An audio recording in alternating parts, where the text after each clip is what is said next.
shifting underneath me, like the roots know where to go. Old skin cracking in the silence, new life moving slow.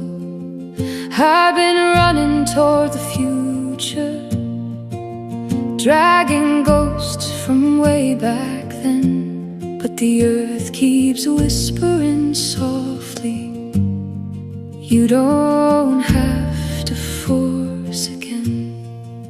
So I put my hands upon my heart, feel the wave move out and in.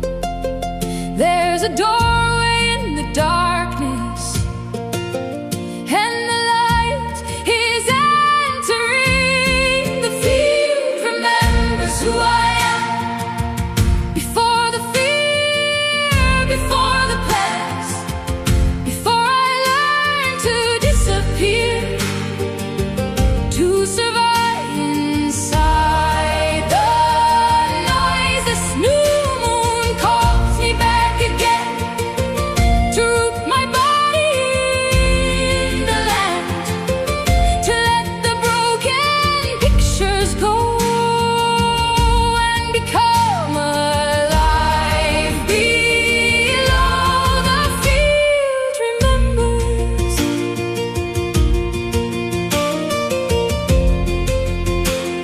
The field remembers me.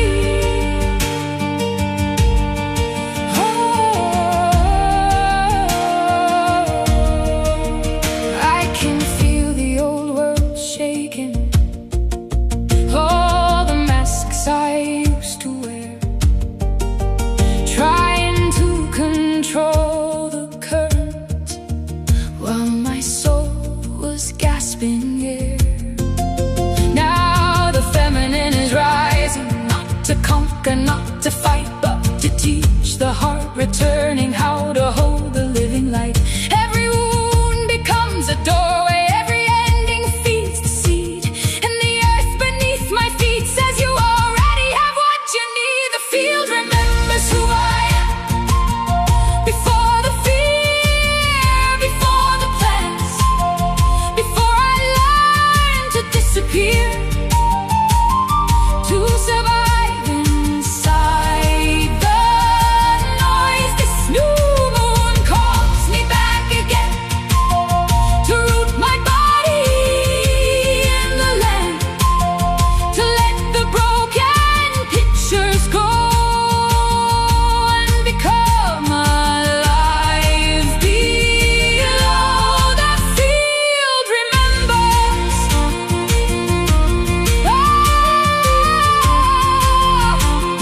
The field remembers me.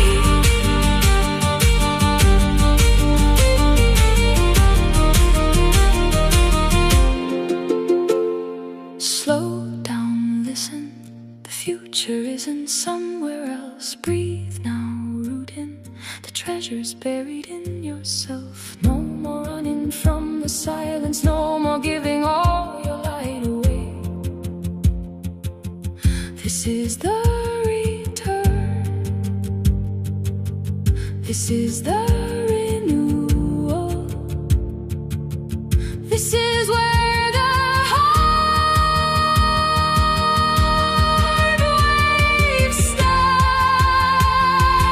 The field remembers who we are, beneath the chaos, beneath the scars, beneath the systems built from fear. There's a deeper rhythm here, and every root beneath the ground, every lost thing coming round, every soul that chose to stay is calling life back here today. The field remembers. The field remembers us. New moon rising in the body, in the earth, in the heart, in the field. We begin.